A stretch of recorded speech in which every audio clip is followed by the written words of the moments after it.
ధన్యవాదాలు అధ్యక్ష. శాసనసభలో మొట్టమొదటిసారిగా మాట్లాడే అవకాశం కల్పించినటువంటి పూజ్యులు తండ్రి సమానులైన ముఖ్యమంత్రి వర్యులు శ్రీ నారా చంద్రబాబు నాయుడు గారికి, లోకేష్ అన్న గారికి, అలాగే మా సింగనమల నియోజకవర్గ ప్రజలందరికీ కూడా ధన్యవాదాలు, నమస్కారాలు అధ్యక్ష. కూటమి ప్రభుత్వం ఏర్పడినప్పటి నుంచి రాష్ట్ర ప్రజలందరూ సంతోషంగా ఉన్నారు అధ్యక్ష. ఎందుకంటే ఎన్నడూ లేని విధంగా 2.94 లక్షల కోట్ల బడ్జెట్ను అన్ని వర్గాల ప్రజలకు కేటాయించడం పట్ల ప్రజలందరూ హర్షం వ్యక్తం చేస్తున్నారు. మన ముఖ్యమంత్రి వర్యులు నారా చంద్రబాబు నాయుడు గారు అంటే ఆంధ్ర రాష్ట్ర ప్రజలకు ఒక నమ్మకము, ఒక ధైర్యం అధ్యక్ష. ఆయన ప్రతి ఇంటికి ఒక పెద్ద కొడుకుగా రాష్ట్ర ప్రజలను ఆదుకుంటున్నారు అధ్యక్ష. అలాగే రాష్ట్ర ప్రజల కోసం పాదయాత్ర చేసి యువత భవిష్యత్తు కోసం అహర్నిశలు కష్టపడుతున్న లోకేష్ అన్న గారు మా లాంటి యువతకు ఆదర్శంగా నిలుస్తున్నారు అధ్యక్ష. అంబేద్కర్ గారి రాజ్యాంగాన్ని మరియు వారి ఆశల అనుగుణంగా బడుగు బలహీన వర్గాలకు అభివృద్ధి బాటలు వేసేది మన కూటమి ప్రభుత్వం అని చెప్పడానికి ఎంతో సంతోషిస్తున్నాను అధ్యక్ష. బడ్జెట్ కేటాయింపులో ఎస్సీ, ఎస్టీ, బీసీ, మైనారిటీ మరియు ముఖ్యంగా మహిళలకు పెద్దపీఠం వేస్తూ సంక్షేమానికి బడ్జెట్ కేటాయించడంలో బడుగు బలహీన వర్గాలు ప్రజలు కూటమి ప్రభుత్వాన్ని పై ఎంత చిత్తశుద్ధి ఉందో తెలుస్తోంది అధ్యక్ష. విద్యారంగాన్ని బలోపేతం చేయడం ద్వారా భావితరాల బంగారు భవిష్యత్తుకు బాటలు వేయచ్చనే ఉద్దేశంతో పాఠశాల విద్యకు అలాగే ఉన్నత విద్యకు కూడా బడ్జెట్ కేటాయించడం పట్ల రాష్ట్ర విద్యార్థుల తరఫున ఆర్థిక మంత్రి వర్యులు పయాల్ కేశవ్ గారికి మరియు విద్యాశాఖ మంత్రి వర్యులు లోకేష్ గారికి ధన్యవాదాలు తెలియజేస్తున్నాను అధ్యక్ష. వైసీపీ హయాంలో 3,500 కోట్లు ఫీజు రియంబర్స్మెంట్లు బకాయిలు పెట్టి పేద విద్యార్థులను వేధింపులకు గురి చేశారు అధ్యక్ష. ఇప్పుడు ఆ బకాయిలు కూడా మన మంచి ప్రభుత్వం చెల్లించబోతోంది.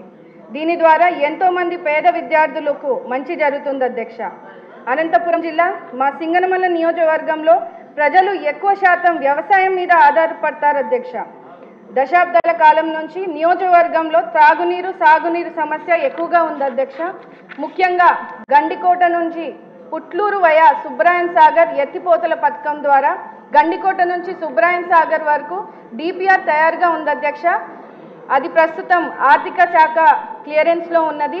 ఈ పథకం వలన దాదాపు 35,000 ఎకరాలకు సాగు చేసుకునే అవకాశం ఉంటుంది అధ్యక్ష. మా సింగనమల నియోజకవర్గంలో పుట్లూరు, ఎల్లనూరు మండలంలో గ్రామాలకు తాగునీరు సమస్య తీరుతుంది అధ్యక్ష. అలాగే అనేక వాటర్ స్కీమ్స్ ఉన్నప్పటికీ కూడా మా నియోజకవర్గంలో కనీసం తాగడానికి కూడా నీళ్లు లేని పరిస్థితిని ప్రజలు ఇబ్బంది పడుతున్నారు అధ్యక్ష. తగు మౌలిక సదుపాయాల కోసం అదనపు బడ్జెట్ని కేటాయించవలసిందిగా కోరుతూ, అదేవిధంగా మా నియోజకవర్గంలో సింగనమల మండలం రాచేపల్లి పంచాయతీలో లిడ్ క్యాప్కి సంబంధించినటువంటి లెదర్ ఫ్యాక్టరీ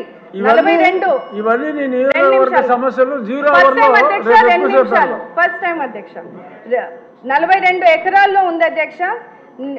కానీ నిధులు కేటాయించలేక ఆ ఫ్యాక్టరీ గత ప్రభుత్వం మూసివేయడం జరిగింది. ఆ ఫ్యాక్టరీని తిరిగి ప్రారంభిస్తే సుమారు 3,000 ఎస్సీ కుటుంబాలకు ఉపాధి కలుగుతుంది అధ్యక్ష.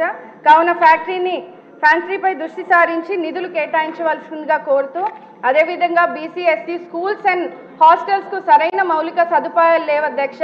ఎందుకంటే అక్కడ కనీసం వాటర్ ఫెసిలిటీస్, కరెంట్ ఫెసిలిటీస్ లేక పిల్లలు ఇబ్బంది పడుతున్నప్పటికీ తల్లిదండ్రులు బడులకు పంపించేందుకు కూడా మా పిల్లలను బడులను కూడా పంపించట్లేదు అధ్యక్ష. ముఖ్యంగా ఆడపిల్లలను చిన్న వయసులోనే పెళ్లిళ్ళు చేస్తున్నారు అధ్యక్ష.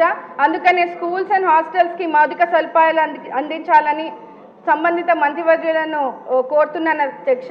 గత ప్రభుత్వం బడుగు బలహీన వర్గాలకు అడుగడుగున అన్యాయం చేస్తుంది అధ్యక్ష. ముఖ్యంగా ఎస్సీ సబ్ ప్లాన్ నిధులను దారి మళ్లించి 40,000 కోట్ల రూపాయలను దారి మళ్లించి తీవ్ర అన్యాయం చేశారు అధ్యక్ష. అదేవిధంగా ఎస్సీ వెల్ఫేర్ పథకాలు రద్దు చేసి వాటిని పునరుద్ధరించాలని, సంక్షేమాన్ని అభివృద్ధి బాటలో పట్టించాలని ఈ సభా వేదికగా కోరుతున్నాను అధ్యక్ష.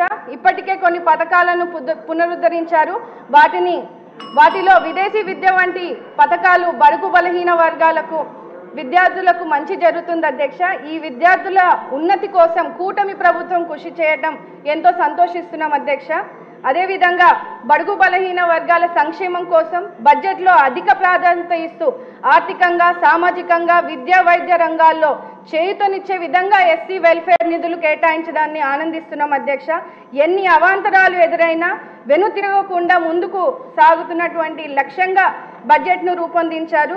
మా పరిస్థితులను అర్థం చేసుకొని మా జిల్లా మంత్రి వర్యులు పయ్యావుల కేశవ్ గారు మా వెనుకబడిన నియోజకవర్గంపై కొంచెం దృష్టి సారించి అదనపు నిధులు కేటాయించవలసిందిగా కోరుతూ ఆంధ్రప్రదేశ్ను పునర్నిర్మించి మళ్లీ ఇండియాలోనే నెంబర్ 1 రాష్ట్రంగా నిలిపే లక్ష్యంలో కృషి చేస్తున్నటువంటి మన ముఖ్యమంత్రి వర్యులు నారా చంద్రబాబు నాయుడు గారికి, డిప్యూటీ సీఎం పవన్ కళ్యాణ్ గారికి, ప్రధానమంత్రి నరేంద్ర మోడీ గారికి మనస్ఫూర్తిగా కృతజ్ఞతలు తెలియజేస్తున్నాను. నాకు అవకాశం ఇచ్చినటువంటి ఆనరబుల్ డిప్యూటీ స్పీకర్ గారికి ధన్యవాదాలు అధ్యక్ష. జై భీమ్.